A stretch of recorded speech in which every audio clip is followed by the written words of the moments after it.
9:30. Yeah, I don't know what they're doing in Torah, but okay. Good morning, everybody. Welcome to another beautiful Rashi class on the Parsha. Really nice concept that Rebbe brings out in this week's Parsha, Parsha's Pekudei.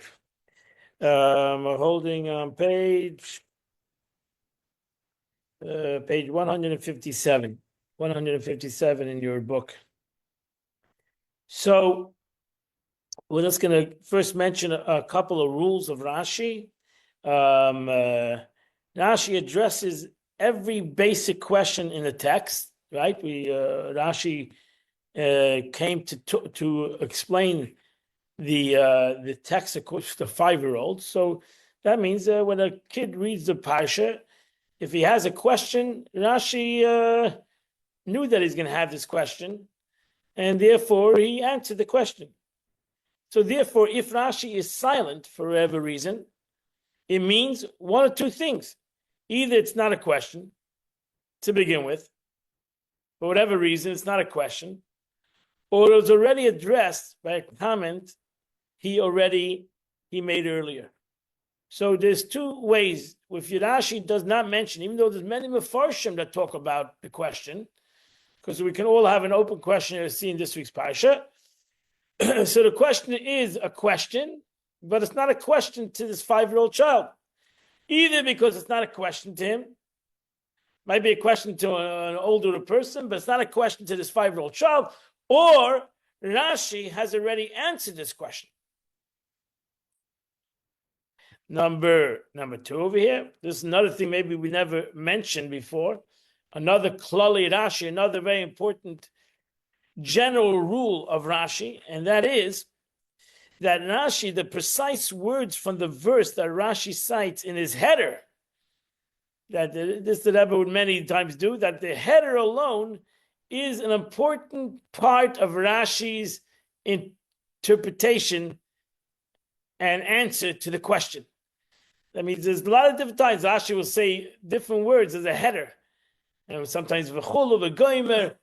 By the Rebbe, by the Lubavitch Rebbe, every word of Rashi, even the header that he chose to give his explanation, is also came to teach us something important, are significant to the contents of his commentary. So this is another problem. I don't know if we ever mentioned this, but this is another important general rule of Rashi, that when Rashi chooses a header for his, because every Rashi has a header. He doesn't just say a Rashi. He has a head. He says what he's going to explain on these words. So that Rashi chooses a certain heading is a reason. Okay, let's go to the Parsha. I'm not going to read text number 159.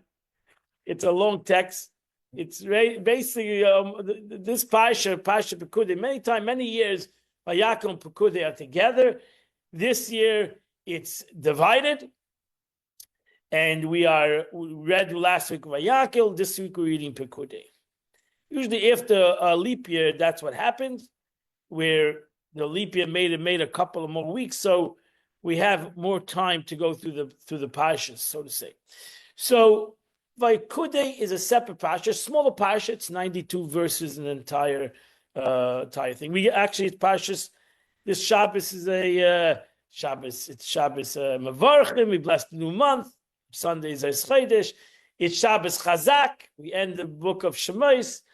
The last portion in Shemais. It's Shabbos HaChodesh. It's the Shabbos. We bless the month, the new month of Nisan. HaChodesh Hazel Lachem Reish Chadashim. The beginning of the new year for months. It's a busy Shabbos, but what is the whole Parsha Pekudei? Pekudei recounts again the story of the Mishkan. Goes through the whole calculation and what they did. As it's mentioned like 19 times, it says in the Parsha, 19 times it says, Vayas, Kain Asu, Kashatziv Hashem Moshe. This is what the Jewish people did, what God commanded Moshe. Repeats the whole situation. As we said it in the previous classes, this is 4 or 5 parshas that the Torah gives to the building of this Mishkan. And not only the Torah gives to this building, this Mishkan, there's like 4 or 5 times the Torah repeats itself. Everything of this Mishkan repeats itself 4 or 5 times. From what God said to do, what Bezalel did, what they did.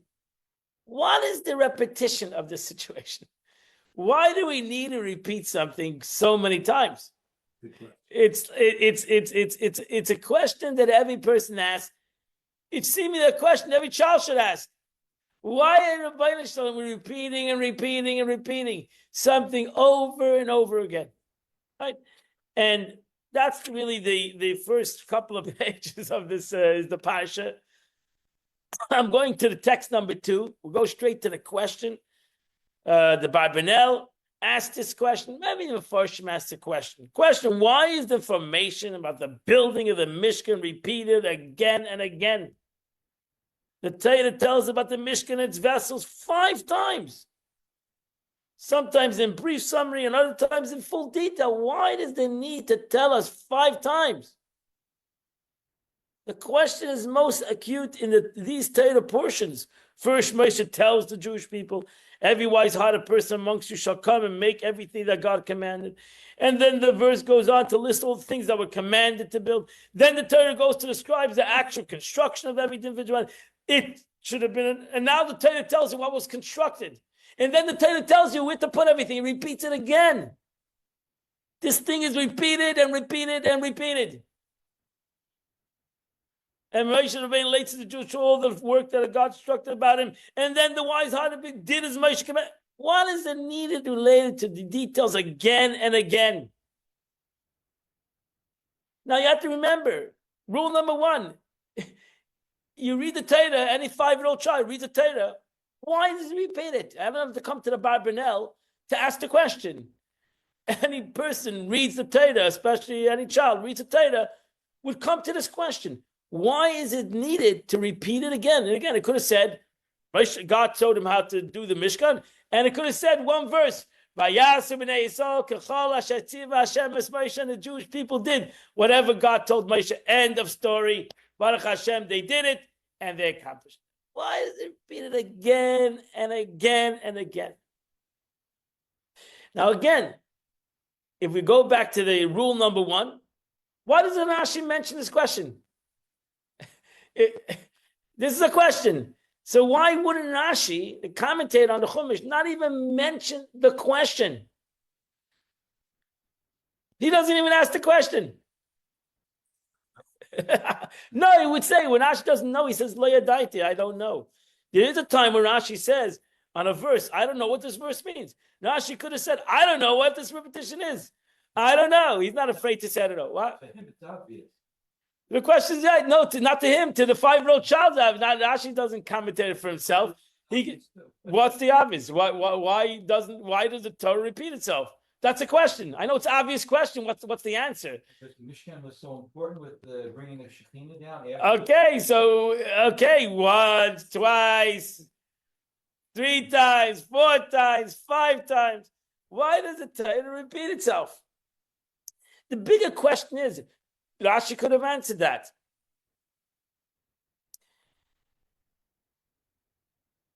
The truth is, there is a Rashi. There is a Rashi in the beginning of this, actually last week. Rashi says on the verse Nediv Lev. I want you to just get those 2 words, Nediv Liboy, of chapter 35, verse number 5. Rashi says, it's actually this week's Parsha, I'm sorry. Right? Whoever is at Kol Nediv Libai, whoever has a good heart. So Rashi says, Al Shem Shalibai Nidvai. Rashi, every good-hearted person, because his or her heart motivated them to be generous, they are called generous-hearted. Okay, Rashi explains the Div Libai. Rashi explains what means generous heart. Means that a person that is a good heart, a person that has a generous heart, is called a Div Lev. But then Rashi, in this Parsha, on this heading, And on this explanation says the following words. I have explained the account of the contribution of the Mishkan and the detail of its construction in the passages where instructions were given. I explained the whole thing in the portion of Teruma, Tetzava. I already explained it. I explained the whole situation, A to Z, in the portion of Teruma in the beginning. So therefore, I'm not going to go explain it again. So Rashi already said to the child, that's why you'll find very little Rashis in the last week's portion and in this week's portion. Very few Rashis. Very few. Why? Because Rashi said, he answered, he told the kid, I'm not repeating this. I told you already. I already told you about this, so you don't have to, I'm not going to repeat my commentary on the Parsha. So it's interesting, two interesting things. First of all, Rashi, in essence, says this is a repetition. I'm not going to say any commentary. So he says, Rashi openly says that it's a repetition. So then why don't you answer the question? Why are you repeating it? So Rashi, in essence, says the question, doesn't give the answer. Or he doesn't even say the question really, but he emphasized this is a repetition. I'm not going to explain you anything here. It's basically a repetition. And then he goes on to say something totally else. I mean, then he starts, what you said at the beginning of the Rashi and the end of the Rashi have nothing to do one with the other. Seemingly, there's no connection between the beginning of the Rashi and the Div Lev, what's the meaning of a good heart, to the concept of the Rashi saying, I'm not going to, he picked this verse out of all the verses to tell me I'm not going to, re-say, I'm not going to explain something that I already explained. I already explained, go to Parshas Truma, Tetzave, learned over there all the vessels. I go into detail. Go there. I'm not repeating myself. Even though the Torah is going to repeat itself 5 times, I'm not repeating myself 5 times. So go there, learn the whole thing. That's it. Rashi seemingly still doesn't say why he doesn't repeat himself. Why the Torah repeats itself. Why the Torah repeats himself. So we're going to go first to a simple answer. Maybe the 5-year-old, maybe the simple answer, why the Torah repeats itself over and over and over. We're going to try to find a simple answer, an answer that a 5-year-old child can know. And then we'll go back to the question, if it's such a simple answer, why didn't Rashi say it? If it's such a simple answer. Okay? So you're right. The Mishkan was important. The Mishkan, there's no question. We spoke last week. The Mishkan was important to the Jews. And therefore, they had a passion to it. No question about it. We mentioned that last week. As it says, the Alter Rebbe says, right? Alter Rebbe says in text number 4, the function of Mishkan was to facilitate God's presence, right? We know that dwelling amongst the Jewish people. And the verse states, and they shall make for me a Mishkan, and I'll dwell in once. We mentioned this, that the golden calf brought about a separation. And here God told them that the Mishkan is going to bring back a reconnection. Sages also spoke of this when they said God desired to have a home for himself in this lower realm. The question is that the verse states that regardless of all this, God fills the heavens and the earth. So what is added making this Mishkan, right? What is added? God's all over the world. What do you mean? I need a building. God needs a building. So what is the meaning of God's all over the world? He fills the world and everything is his. But God says, I'm going to dwell in this building. The answer is that a home, and this is an important concept in general, when you learn Chassidut, important, the Eibush is all over and everything is God. Doesn't make a difference whether you're a rock or a human being or a tzaddik or a very holy person, you're an angel, doesn't make a difference. To God, everything is equal, okay? Means everything is ultimately nothing because everything is him. So God's all over. So what is the meaning of this concept? Even that in Kabbalah, there are 4 levels in creation. Inanimate object, vegetation, animal object, humans, and in humans is different. And even the Jewish nation, there are differences between a regular Jew, a Levi, why? I don't understand all these differences if everything is godly, that's a general question. If everything is godly, so then what's the difference? Why make differences? Right? Why make differences? And it's a good question. It's a good question. Even Shlomo Melech asked the same question, that the Eibishter fills the world, but he says, no, I'm going to reveal myself in this space Hamikdash. If he fills the world, then he's all over. So what is the meaning that this space Hamikdash is going to be God's dwelling? What does it mean? And the answer Chassidus gives is a simple answer: revelation. It's all about revelation. It's all about the concept of where God reveals himself. God is everywhere. But there's a difference to the revelation of godliness in a rock to the revelation of godliness in a human being. They're different. They have different agendas in that revelation. The rock is not supposed to be there to reveal godliness as a human being is supposed to reveal godliness. So therefore, God fills the world. But within this space, I mean, there's going to be a greater revelation of godliness. And that's its obligation. Its obligation is to reveal godliness in the world. That's why we pray for Mashiach and the building of the Beis Hamikdash. We're looking for the revelation of godliness.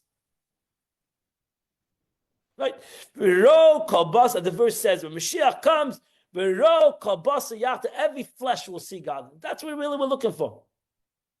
That's what our work in this world is, to become more connected, reveal our souls, godliness within our existence. That's our journey. Some people can reveal it more, some people reveal it less. So you can have a beautiful home, and you can have a beautiful synagogue. What's the difference? One is a more place where godliness is revealed, and one is less of a place. It doesn't make one more important than the other, per se. It's not over here. We're not trying to have a competition in revelation. Therefore, the truth is, you have to respect the rock like you do everything else, because it's not the point, not a competition. My father's greater than yours. That's not the point. The point is that self-understood, that there's a greater responsibility on the human being than on the rock. You're not expecting anything from the rock, but you're expecting something from a human being. Correct? You're not expecting that much from in comparison to a human being and an animal. You're not expecting the same expectations. And then the human being itself, you don't have the expectations to a child like you have the expectations to an adult. Right? A child goes and throws food around, you say it's cute. An adult throws food around, you say that's not the way it's supposed to be. Something's wrong. We need to find out something is wrong. Why don't you say it's cute? Because as a child, the expectations is different than adult. Self-understood. Why? Because as a child, he's immature, so you can't expect him to reveal a revelation of maturity. When as the child becomes older, you're expecting more maturity, more reflection of maturity, more reflection of sincerity, of purity, of goodness, of etc., right? So it's all a concept really of revelation. There's really no difference between a child and an adult. It's about his revelation. How is he going to reveal himself? How is he going to reveal his character? You don't expect a child to control himself in the revelation of his character, right? A child will cry, and 2 seconds later will laugh, 5 seconds later will cry, 6 seconds later will be happy, 10 minutes later he'll be in a tantrum, because he self cannot control his emotions. So therefore, it's understood. It's about revelation. The answer is that a home means a place where godliness is revealed.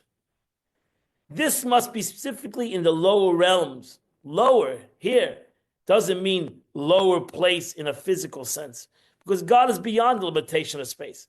In this concept, higher and lower, again, no concept over here, bigger and better. That's when we make a mistake. A child is not big, an adult's not bigger or better than a child.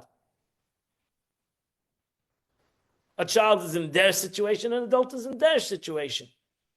Our lowly world is spiritually lowest of all, the final link in the chain of all worlds. So therefore, the most important thing, what we think is low, is the most important thing is actually the highest thing. In spirituality, what you think is low could be the highest. What you think is the highest is therefore the lowest. Why? Because it's not about low, it's about purpose. So therefore, I don't understand what you just said about low, what you think is in higher in spirituality, there's no spirituality. concept of high and low. There's about purpose. There's about purpose. So too in God, in the Jewish nation, nothing is high and low. The Kohen are high and low. It's about purpose. The Kohen has his purpose. The Levi has his purpose, and the Jew has his purpose. It's about purpose. There's no concept of man and woman. One is higher or lower. It's about purpose. There's no concept in the world that a human being is higher and lower per se. It's about purpose. A purpose of a human being is self-understood, different than the purpose of an animal, or the purpose of vegetation, or the purpose of a rock. Ultimately, they were all created by God. The rock was created by God, like the human being was created by God, like the malach was created by, like the neshama was created by God. But the neshama has a greater purpose. A spiritual purpose. Why? Because the neshama can reflect God and is greater than the rock.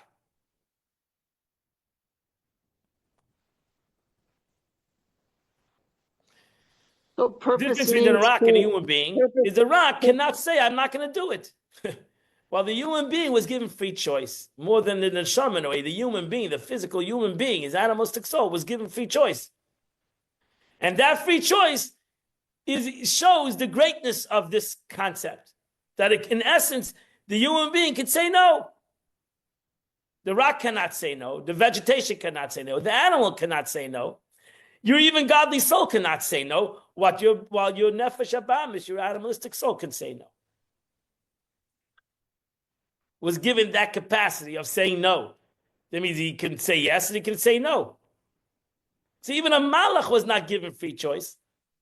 While my animalistic soul was given that free choice. So that's where God desired to dwell. Specifically, that God says, when you're going to build this mishkan, it's not really, you're taking the physical world and you're making it a place for God, but it's you that's taking the physical world. It's you. I can build the mishkan in a second. I can just bring down the mishkan and bingo, it's built. I'm going to ask you to build the mishkan. You're going to build the mishkan.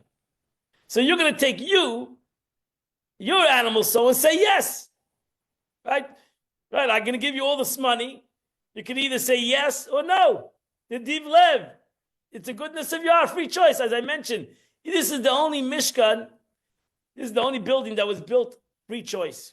Nobody was forced, nobody was taxed, and the entire Jewish nation did it. For the goodness of their heart. The goodness of their heart. They had that free choice. They could have said yes, they could have said no.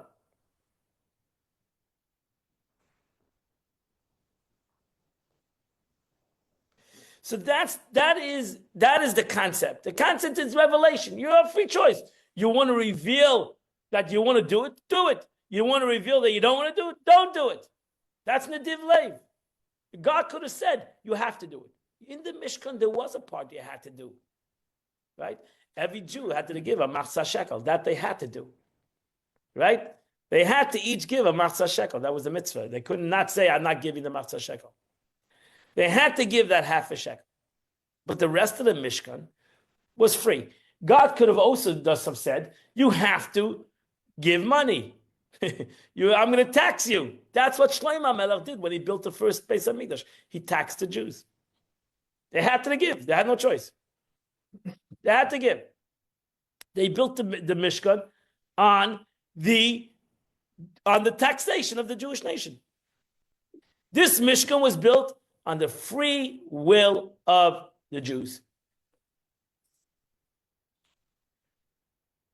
Good question. Good question. The answer is, Chassidus answers, because it was specifically given for the Adonim.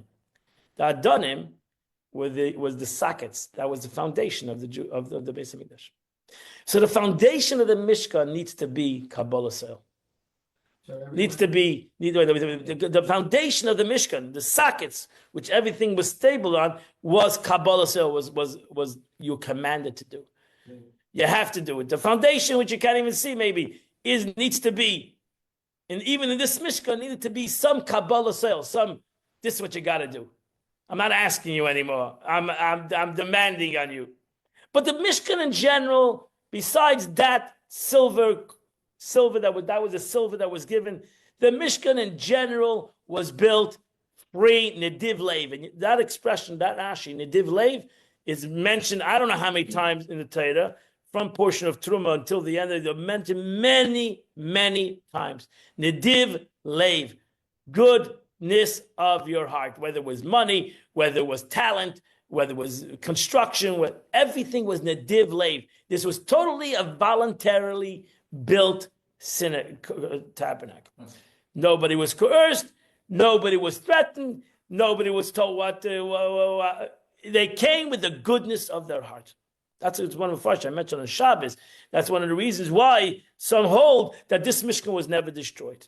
This Mishkan, this tabernacle was never destroyed because it was done the goodness of the heart of every single Jew, man, women, and child. We don't find that in any other situation in history.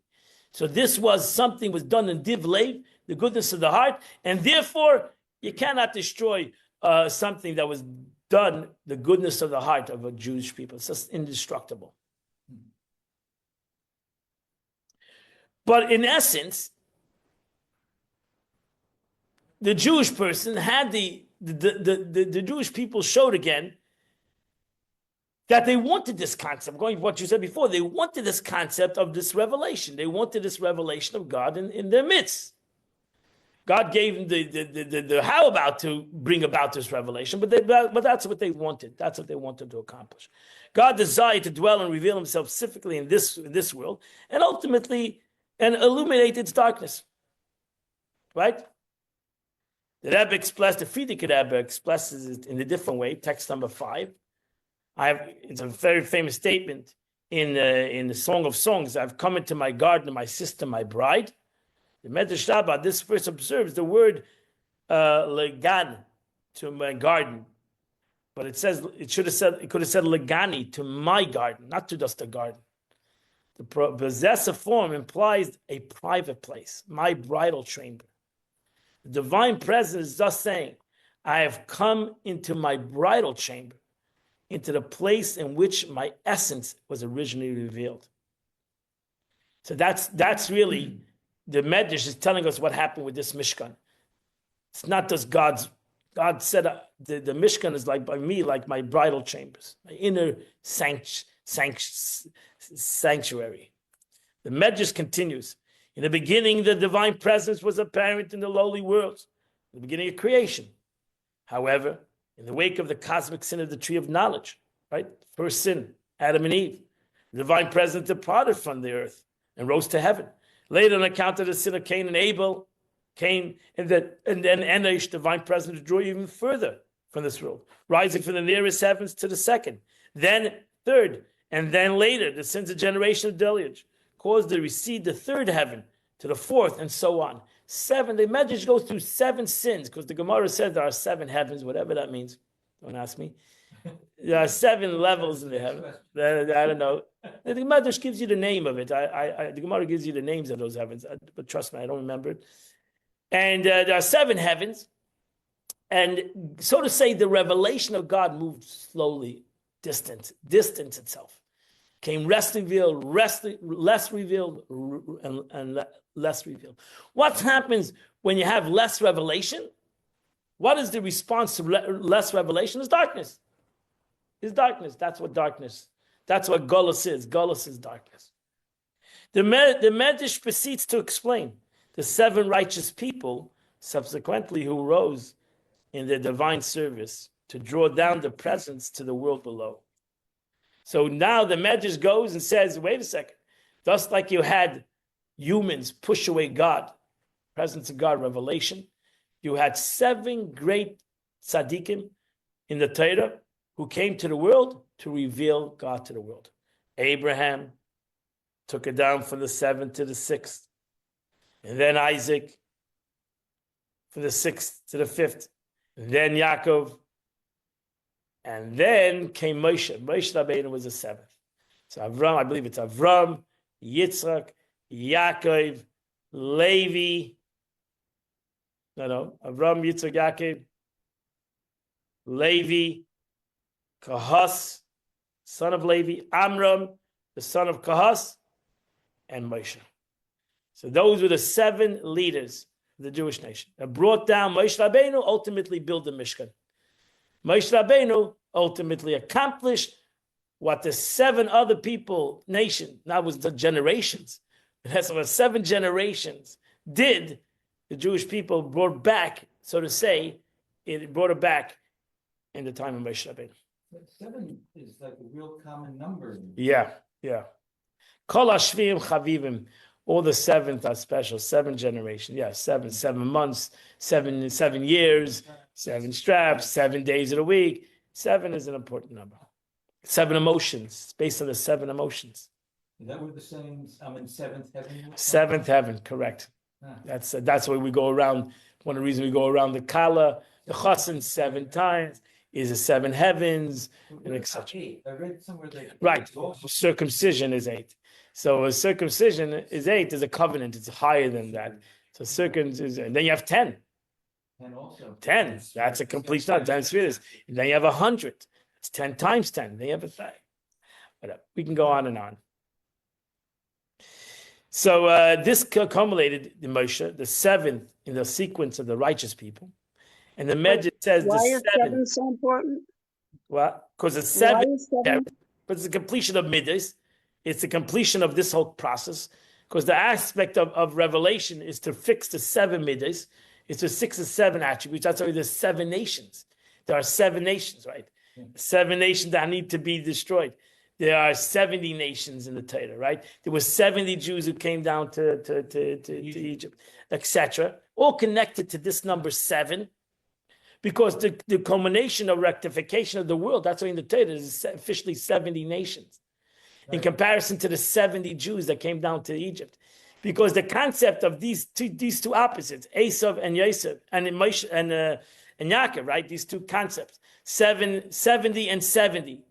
The 70 nations are ultimately rectified by the 70 Jews who come down to Egypt. So that's the whole, in Kabbalah, that's the whole concept. There's 7 Jews who come down to Egypt. Egypt is symbolic. Mitzrayim is symbolic, because I don't know if the name was Mitzrayim. Mitzrayim is symbolic of all this concept of the 70 nations. The Meitzer, Ugvul, nations, is a concept of contraction and division, and which that's the midos, that's the attributes of a human being. 7, when it's especially not directed by the 3 intellectual aspects, it basically becomes constricted and very harsh and negative. And the Jew comes in with Torah, which is symbolic to wisdom, the first 3 attributes, Chachma, Bin, and Das, and elevates these 7 midos, elevates the 7 heavens, elevates the 70 nations, and brings about and brings about the revelation of God within the world. And what are the 7 midos? Chesed, Gevura, Tiferes, Netzach, Chod, Yesod, Malchus. That's the basics of Tanya. The 7 midos: Chesed, kindness, Gevura, severity, Tiferes, beauty, Netzach, victory, Chod, glory, Yesod, foundation, Malchus, kingship. We're supposed to elevate those? We're supposed to elevate them, to elevate them, to illuminate them better, to illuminate them. That's it. The ultimate revelation of godness took place in the Holy Temple.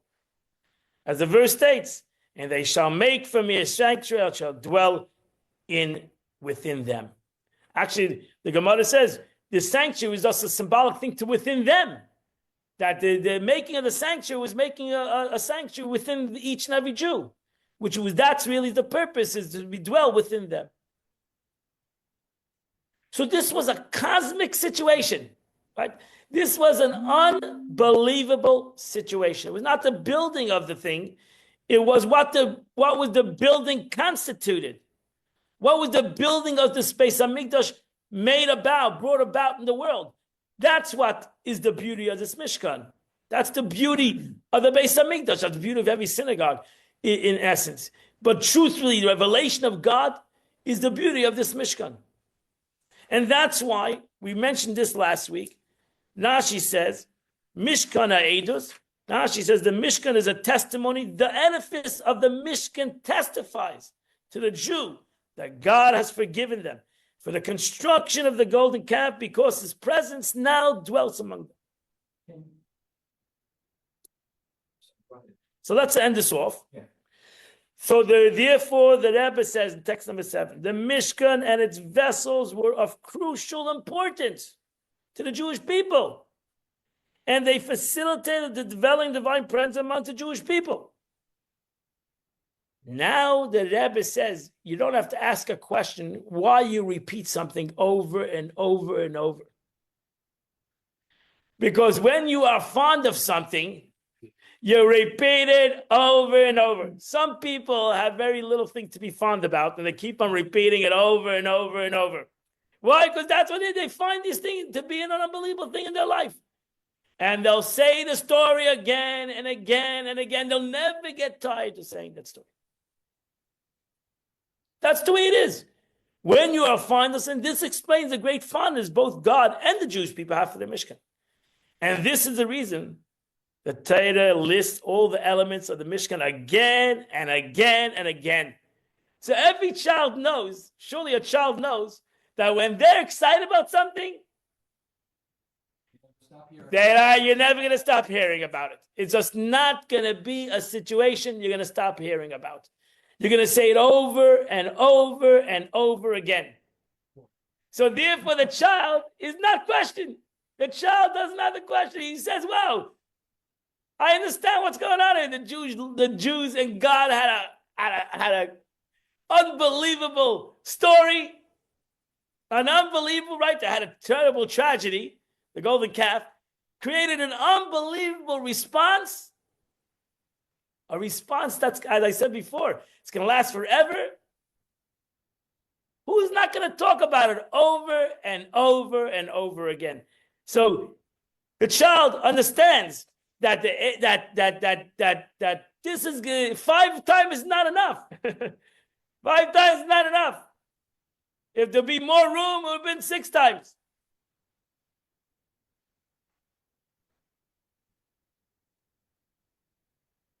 What's the matter? Everything okay? Everything's good. The question still comes to every person's mind. Why didn't Rashi say it?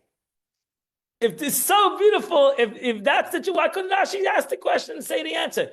Why couldn't Rashi say this to the child? Why couldn't Rashi say this to the child? And therefore, you must say Rashi already said it to the child. Rashi already said this someplace else to the child. The question is, the child remembers, or if anybody over here remembers. But Rashi already said this. Rashi already said. Where did Rashi say this? In the story of Isaac and Abraham finding a bride for Isaac. The Torah repeats itself. Oh, so we're there. 1 time, 2 times, 3 times. And Rashi says over there, when the Torah repeats itself, Rashi says as follows, we're talking about in Genesis, the book of Bereshit. Rashi said, Avacha said, the conversation of the patriarch servants is held higher esteem to God than the Torah discourse of their children. The Torah loves a good story. Yeah. The Torah loves a good story, a good human story. Why? Because a good human story is worth to repeat and repeat. Usually a good human story has some kind of a moral to it also. That's besides about, but it's just a good story.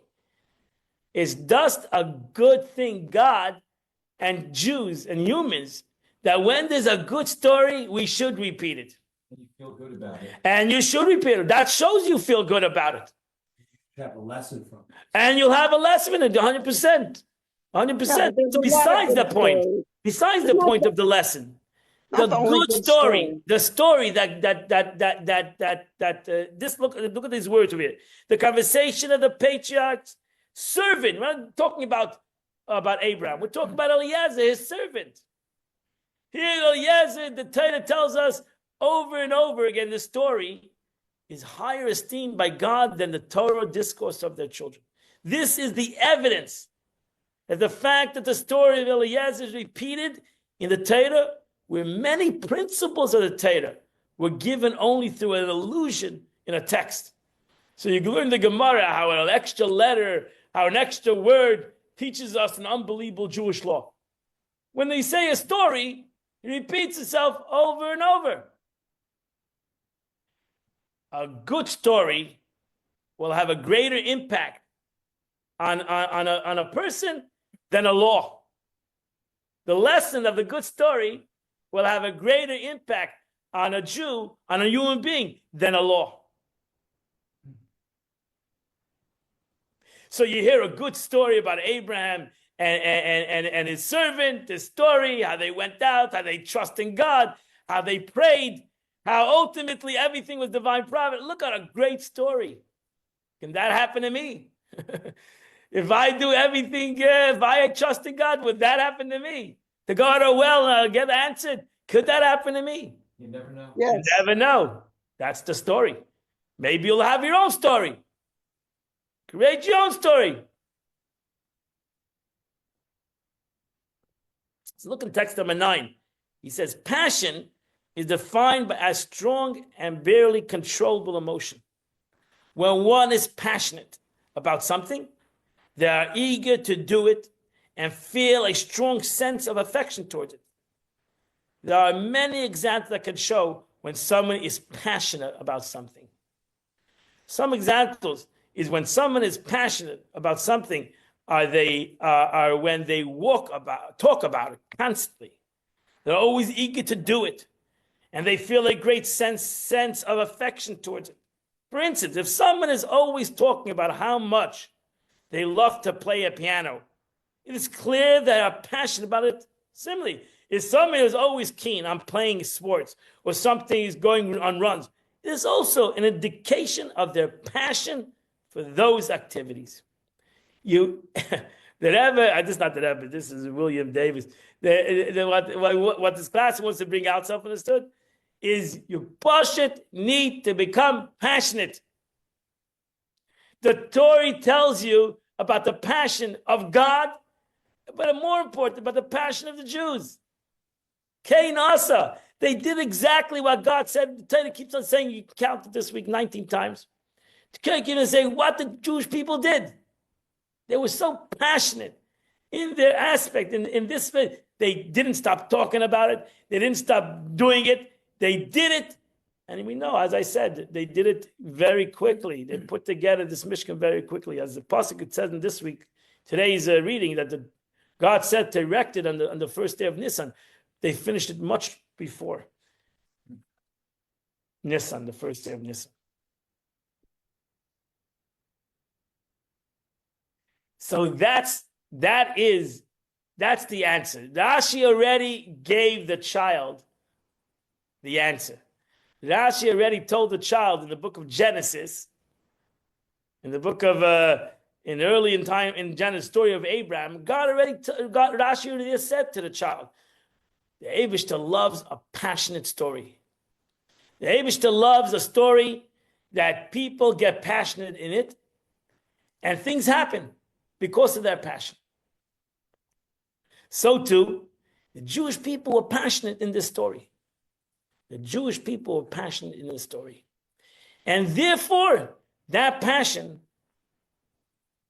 could be repeated 5 times is not enough.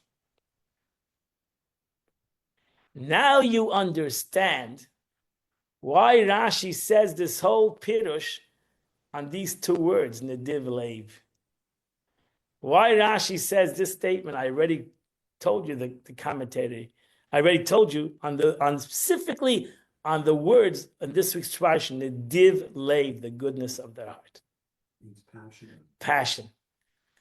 Rashi wants to emphasize to the child, I already explained to you. I'm not going to explain to you, but you'll understand the passion that the Jewish people had. You'll understand why the Torah repeats itself. I don't have to tell you why the Torah repeats itself. I'm just telling you why I'm not going to explain to you. I'm not going to explain to you it again because I already go back to the previous portion and I explained to you it already. So I don't need to explain what I explained already.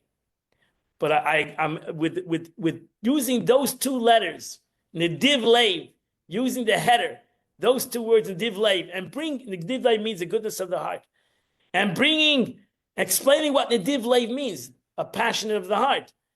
And then he says, and I'm telling the child, I'm not going to explain it, but the child now understands why it's repeated. I don't have to tell the child why it's repeated. The child knows why it's repeated. Because there's passion, the div leiv. There's a whole different kind of a situation. There's not too many things in the Torah that you have this expression, the div leiv. So simply you don't have it. So this is an amazing thing that you find in the Torah, with the building of this Mishkan, that it was all in the div leiv. It was Parsha done with passion, with excitement, with unbelievable alacrity. Zirzos, they had everything involved. So look at next number 10. It's again basically finished the Sikha.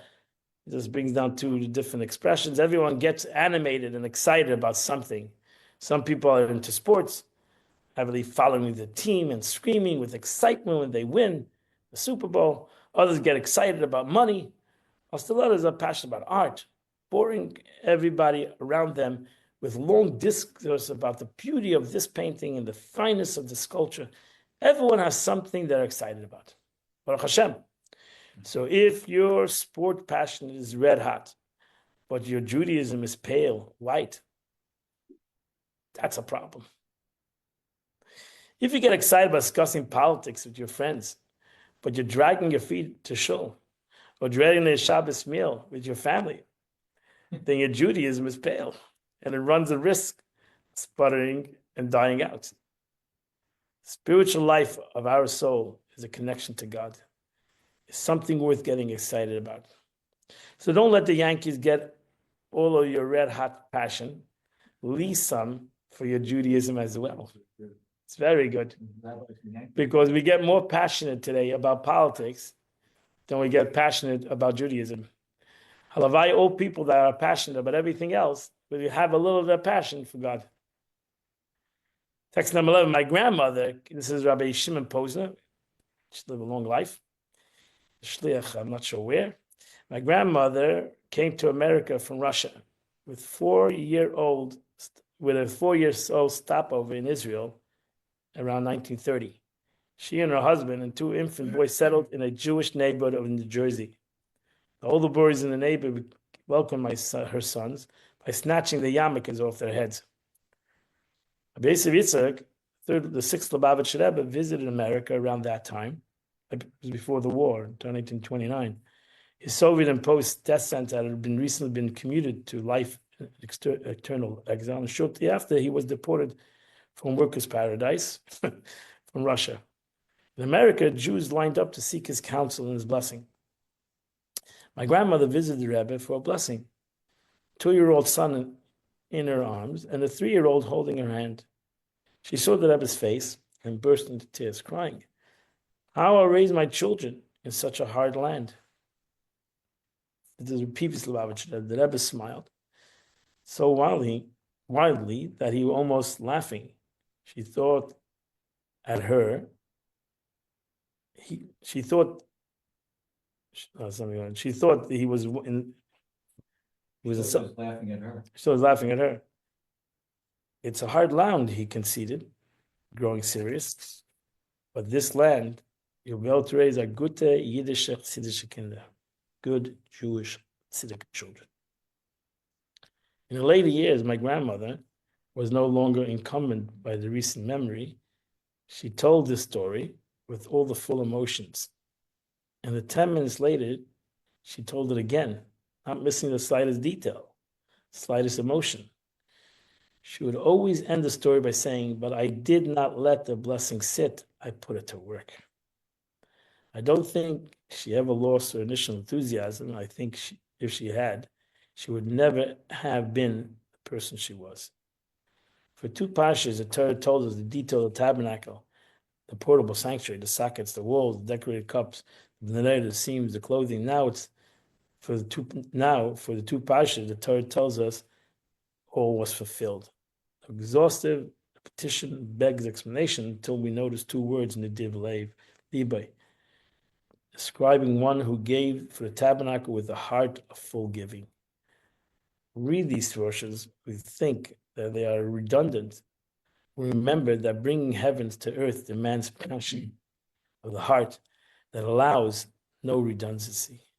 We'll repeat it with passion that has not been abated. Beautifully said. Yeah. You know, whenever I was in Fabrenga by the Rebbe, and the Rebbe would say a story, he would say the story with the same passion. Like he said it was mamish true. He would say it with the same passion. Like he said the story again and again and again. It was always like he was saying the story the first time. And that's truly the talent of selling a story. That if you're going to say it 100 times, you can lose your passion, then you won't be able to accomplish what you want to bring out with the story. A lot of times you tell stories again. You have to tell a story because it's a good story and you're passionate to bring out what you want to bring out from the story. It needs to be said again and again and again. You read the Parsha again and again and again. We read this Parsha last year, the year before, and the year before, and the year before. Some people have heard this Parsha 60, 70 times. Besides that they learned it by themselves or whatever.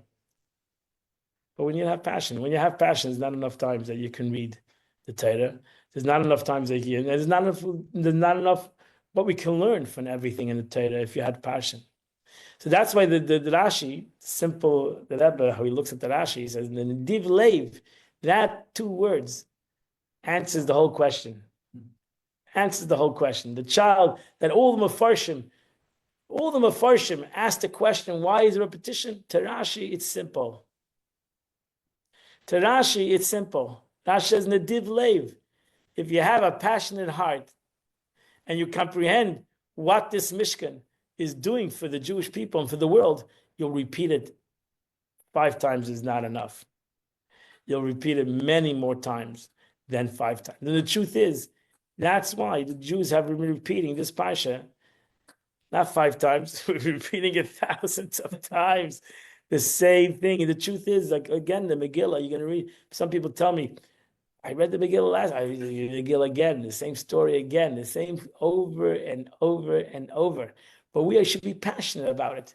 And when we're passionate about it, just like we would be passionate about our own story, or that one victory, if you had, I'm not into sports, but I know people on sports and their team won for whatever reason, they had a miracle. They'll never forget it. 50 years ago. In 50 years ago, they're still talking about how that pass or how that the interception happened. It was a miracle of all miracles. And Baruch Hashem, the guy did it. Thank God. And his team won or whatever. Or his team lost. I can't believe it. 1960, the guy lost the pass. What a shlamado. We still remember that story and we repeat it for every good excitement. Why can't we create a passion for the building of this Mishkan? Why can't we prepare a passion for what the Mishkan stood for and the story, what the Eibishter wanted, even if it's a story that happened thousands of years ago? Well, it is a story that happened thousands of years ago, but it's a story that had a purpose, that had a mission, that really the mission has not been completed, the purpose has not been completed. We're still trying to bring a revelation of godliness in this world and the transformation of this world into a godly reality. So let us hope we'll be more passionate, and that's why we say at the end of this week's Parsha, so Shabbos, chazak, v'nis chazek. We're going to go from strength to strength. We're going to have more passion, and in Mitzvah we'll read this Parsha again. We're not going to forget this Parsha. Have a wonderful, beautiful, happy, healthy day, everybody. God bless you all. See you next week. One more week before Pesach. I'll see you. Have a wonderful day. Thank you.